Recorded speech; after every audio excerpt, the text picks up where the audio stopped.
라구프의 서바이벌 경매 라구프입니다. 제가 오프라인 수업은 굉장히 많이 했었는데 지금 온라인 강의가 처음이라 생각보다 말도 좀 빨라지고 좀 급해지는 것 같아요. 들으시는 분들이 조금 답답하실 수 있겠으나 이제 조금은 편하게 하고 여러분들도 좀 불편하지 않을 정도로 조금 여유 있는 강의를 하겠습니다. 조금씩 이해해 주시고 일단은 자 오늘은 등기부 등본 읽는 법 두 번째 강좌 건물에 대한 등기를 보려고 합니다. 자 지금 제가 이 사건 번호 펴놓은 거는 임의적으로 건물 등기를 한번 올려보려고 올린 거니까 크게 뭐 다른 생각하지 않으셔도 돼요. 여기서 뭐 유치권이 걸려 있는데 뭐 유치권을 어떻게 해결하면 되냐 이런 거는 아직 묻지 마시고요. 아직 여러분 그런 거 준비가 안 됐습니다. 천천히 잘 따라오시면 좋겠어요.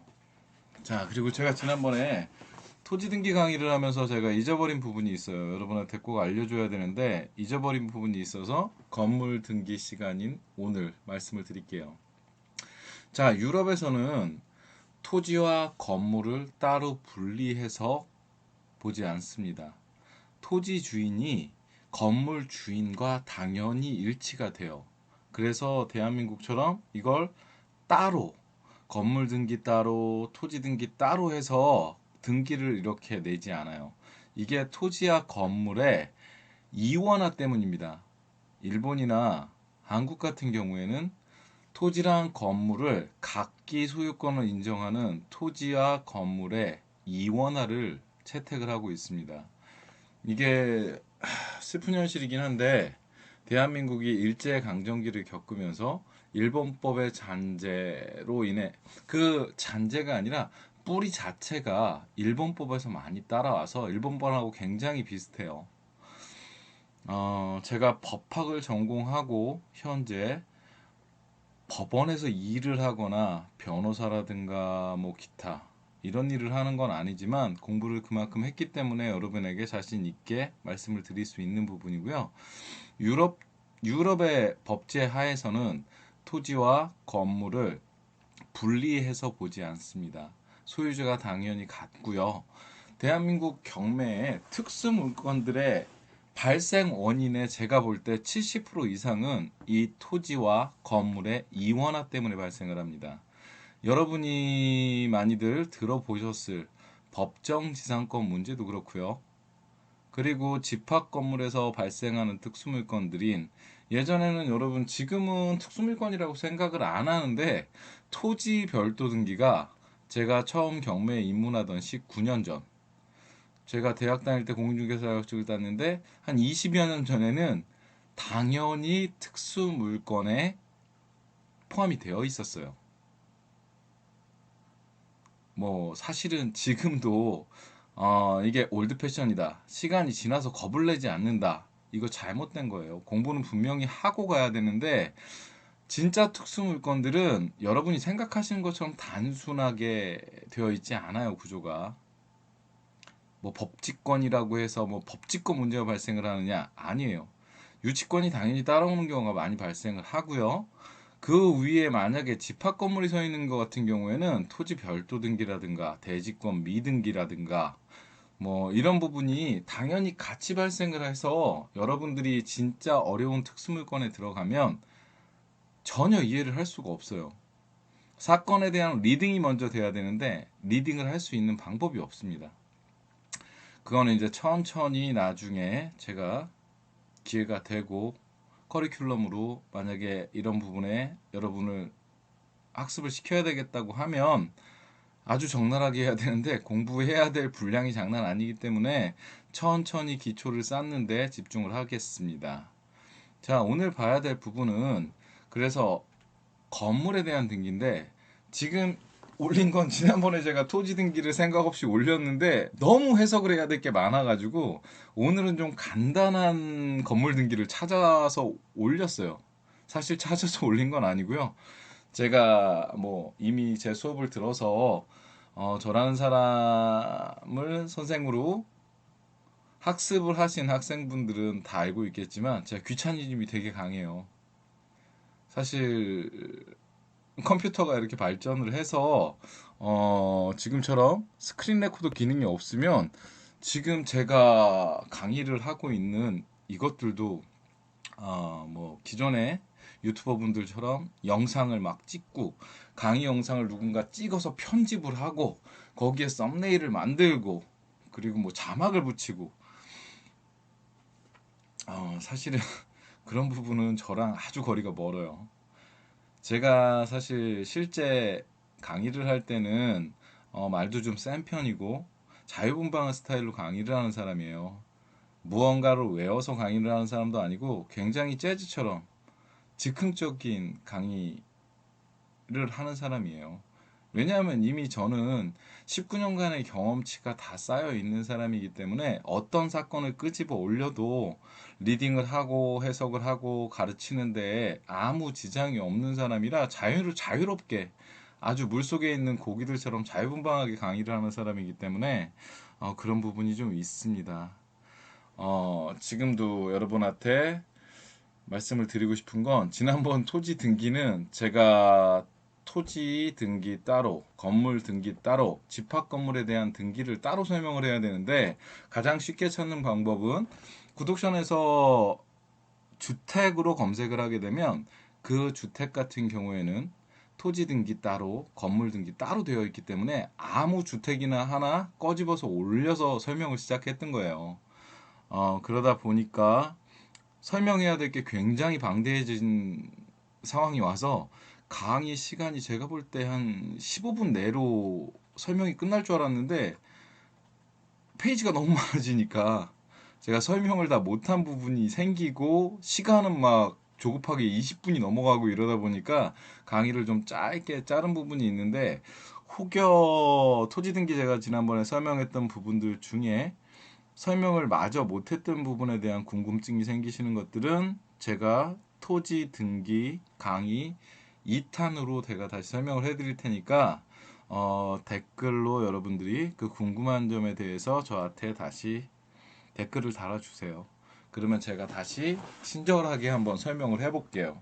사실 왜 제가 여러분한테 자꾸 기본에 충실하라고 하냐면 지금 여러분이 기본에 충실하시지 못하면 더 어려운 특수물건이라는 부분에 도전을 하시는 분들도 굉장히 많은데 사상 누각이라고 여러분이 그 기초를 단단하게 하지 못한 결과물로 인해서 리딩을 할 수가 없습니다.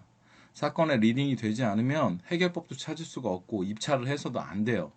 사실 저는 그런 물건들만 입찰을 해서 대부분 단독 응찰에 저가에 낙찰이 되는 패턴으로 지금까지 살아왔는데 여러분들이 그 수준까지 올라가시려면 기본이 굉장히 단단해야 돼요.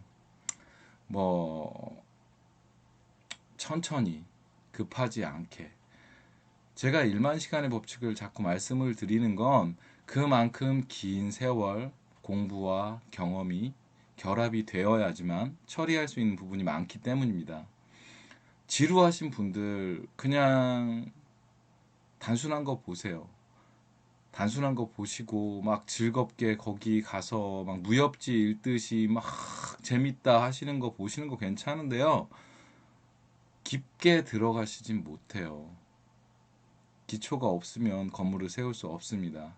이 건물 등기에 대해서도 지금 설명을 해드릴 텐데 이 건물에 대한 등기는 자 보시면 똑같습니다. 등기부 등본의 구조는 표제부와 갑구와 을구로 구성이 되어 있는데 이 건물 같은 경우에 처음에 보시면 표제부 위에 고유번호 똑같이 있는 거 보이시죠?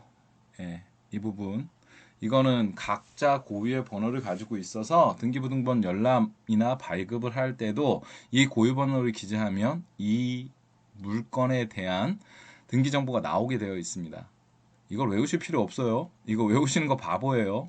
이거 외울 필요 전혀 없으니까 필요하신 부분들은 이제 표제부에서 건물의 표시번호 1번, 표시번호 2번 이렇게 나오죠. 표시번호 1번 접수, 소재 지번 및 건물의 번호, 이 건물의 위치를 알려주는 거예요. 그리고 건물 내역은 이 건물이 어떤 구조로 어떤 면적을 가지고 있는 건물인지를 여러분이 대략적으로 상상할 수 있게끔 보여주는 겁니다.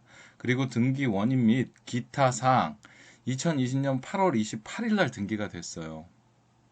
근데 여기서 이게 여러분한테 조금은 어려우실 수 있는데 설명을 좀 해드리자면 표시번호 2번에 제일 우측 상단에 보시면 나오죠. 건축법상 사용 승인을 받지 않은 건물임이라고 기재가 되어 있습니다. 이거는 어려운 내용이 아닙니다. 사실 건물의 등기라는 건요. 자, 제가 잠깐만 메모장을 열어 설명을 해드릴게요. 건물을 짓기 위해서는 대한민국은 한 필지의 토지 그리고 그 위에 하나의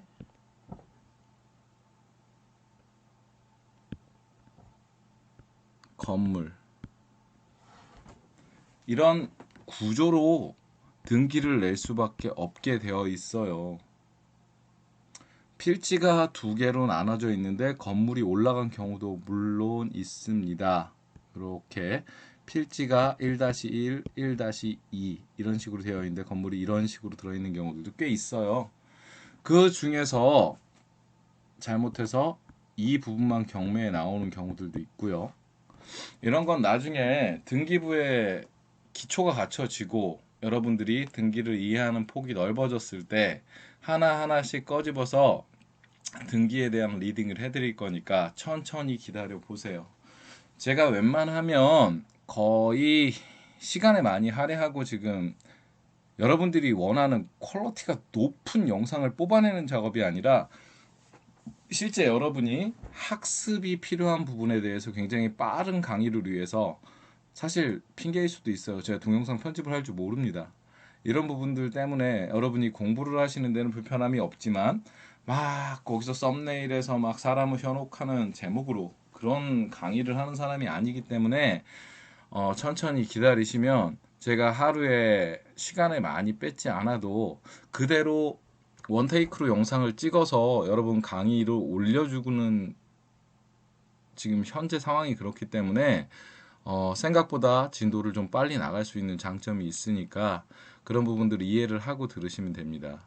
자, 이런 식의 건물을 지으면요. 처음에는 이 건물이 없이 빈 땅이죠. 다시 한번 해볼까요? 그러면 그림을 제가 새 거를 하나 새로 만들어 볼게요. 자, 여러분 건물을 지으려면 땅이 있어야 됩니다. 이 토지는요. 건물을 짓기 위해 등기부상엔 대지로 표시가 되는데 얘를 또 다른 말로 건부지라고 합니다. 건물을 지을 수 있는 땅이라는 소리입니다. 이 건부지가 있고 건물을 짓기 위해 가장 먼저 해야 될 부분은 건축을 해도 되겠습니까? 하고 관공서에 건축 허가를 받는 거예요. 그리고 건축 허가가 떨어지면 착공 신고라는 걸 하게 되고 자, 그러면 땅을 파겠죠, 먼저. 그냥 짓는 거 아니에요. 땅을 파내서 땅이 밑에 땅이 무르면요. 이 밑에다 파일을 받기도 하고 해서 이 판 자체가 건물의 무게를 지탱할 수 있게끔 해줍니다. 이래서 착공 신고를 하고 실제 건물을 짓기 시작해서 건물을 짓게 되겠죠. 이렇게 되면 결국에 마지막에는 준공 검사라는 걸 받습니다.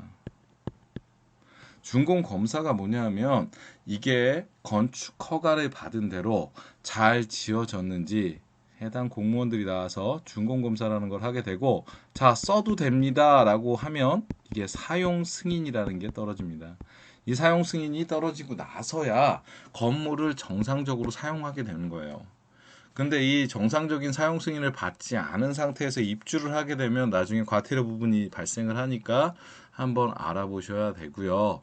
자, 왜 이 얘기를 하냐면, 자, 이렇게 사용 승인까지 다 끝난 후에 건축물 대장이라는 걸 만들게 돼요. 나중에 공적 정보에서 당연히 다뤄야 될 일인데, 이 건축물 대장은 건물 등기부 등본과 굉장히 밀접한 관계를 가지고 있어요. 자, 건축물 대장이 만들어져야 명확한 건물의 데이터베이스를 가지고 건물의 등기부 등본을 만들게 되어 있습니다. 이 건물의 등기부 등본은, 자, 여기서 보시면 알겠지만 이 표제부에 나오는 소재, 지번, 건물 내역 이런 것들이 전부 건축물 대장에서 온다고 보시면 돼요. 근데 지금 보시면, 그러면 건축물 대장이 있으려면 건물의 사용 승인을 받은 이후에 건축물 대장을 만들기 때문에 건축법상 사용 승인을 받지 않은 건물임이라고 기재가 되는 부분은 두 가지를 알아야 돼요. 첫째, 건축물 대장이 없구나. 이 위에서 건축물 대장 찾으시면 안 돼요. 저 등기사항 표제부 표시번호 2번에 우측 상단 등기 원인 및 기타 상황에 건축법상 사용 승인을 받지 않았다는데, 토지 대장, 건물 대장, 왜 건축물 대장이 없지라고 건축물 대장을 찾고 세움터에 들어가거나 아니면 정부 24에 들어가서 건축물 대장을 발급받으려고 하시는 분은요, 공부가 전혀 안 돼 있다는 소리예요. 그러시면 큰일 납니다. 공부가 전혀 안 돼 있기 때문에 내가 제대로 된 경매 물건을 지금 검색하거나 등기부 등본으로 리딩할 준비가 전혀 안 돼 있구나라고 보시면 돼요. 그리고 또 한 가지 특징이 있어요. 건축법상 사용 승인을 받지 않은 건물은요, 전부 건물의 가장 우선되는 갑구의 1번 소유권 보존. 이 건물은 그 전에 있던 건물이 아니라 새로 지은 건물이라는 걸 나타내요. 이 지은 건물에 대해서 등기를 채권자가 강제로, 채권자 대위 등기라고 합니다. 여기서는 강제경매 개시 결정 등기의 촉탁으로 인하여 2020년 8월 28일 등기를 강제로 낸 거예요. 원래는, 자, 건물의 소유권 보존이 되고 최초의 소유자는 누가 되느냐? 건축 허가를 받은 건축주가 소유권 보존하게 되는 가장 최초의 등기 권리자, 소유자가 됩니다. 무슨 내용인지들 이해가 좀 되셨죠? 이렇게 됐는데, 이 부분 건축법상 사용 승인을 받지 않은 건물은요, 100이면 100 전부 채권자 대위 등기에 인해서 건축주가 소유권 보존 등기 신청을 하는 게 아니라 그 건축주에게 받을 채권이 있는 채권자가 채권자의 권리로 이 건물을 강제 집행하기 위해 등기를 내는 채권자 대위 등기의 형식을 취한다는 겁니다. 자, 그렇게 돼서 뒤에 다른 게 따라올 틈이 없어요. 순위번호 2번 보시면 강제경매 개시결정 바로 나오죠. 이날 같은 날짜예요. 그래서 접수2라고 등기 원인에 순위번호 1번에 이 내용이 기재되지 않는 건 이 날짜라는 소리예요. 2020년 8월 28일 날 강제경매를 개시하기 위해서 소유권 보존을 했다는 겁니다. 무슨 얘기인지 아셨죠? 그 다음에 을구는 당연히 거의 없어요. 이런 케이스에선. 왜냐하면 소유권에 관한 사항만 기재가 된 상태에서 경매가 되기 때문에 이 건물이 등기가 나 있지 않은 상태에서 물건, 전세권이라든가 근저당권을 잡을 수 있는 상황이 없어요. 시간적 여유가 전혀 없기 때문에 을구가 비어 있습니다. 그래서 제가 을구 없다고 소유권 이해 권리에 대한 사항이 기록사항 없음으로 뜬다고 여러분 당황하실 거 없고, 이게 아예 안 나올 수도 있어요. 을구 자체가. 이 부분에 대해서 여러분이 놀라거나 당황하실 필요가 전혀 없습니다. 자, 이렇게 해서 등기가 지금 여러분 보고 계시는 건물 등기에 대한 아주 간단한, 가장 기초적으로 제가 등기부 등본과 건축물 대장, 가장 기본적인 설명을 해드렸어요. 다음에 건축물 대장을 보면서 정상적으로 준공이 나고 정상적으로 소유권 보존 등기가 된 건물 등기부 등본을 보면서 건물 등기부 등본과 건축물 대장에 어떤 연관관계가 있는지에 대해서 자세하게 다시 한번 설명해 드리도록 하겠습니다. 자, 오늘 강의가 여러분에게 굉장히 많은 도움이 되었기를 바라고 도움이 되셨다고 생각하시는 분들은 구독과 좋아요 이거 제가 이렇게 하니까 굉장히 유튜버 같은데 꼭 하라고 아들이 잔소리를 하더라고요. 제가 말을 굉장히 점잖게 하려고 실제 강의와 다르게 노력을 하는 이유는 초등학생인 아들이 제 강의를 나중에 들을 것 같아서 제가 굉장히 조심스럽습니다. 그래서 여러분들은 굉장히 순화된 매운맛이 아닌 순한맛 라골프의 지금 실시간 강의를 듣고 계십니다. 재밌게 들으셨으면 구독과 좋아요 눌러주시고 제가 다음 강의에서 더 여러분들의 기본을 단단하게 해줄 수 있는 등기부 등본 리딩에 대해서 다시 설명하도록 하겠습니다. 감사합니다.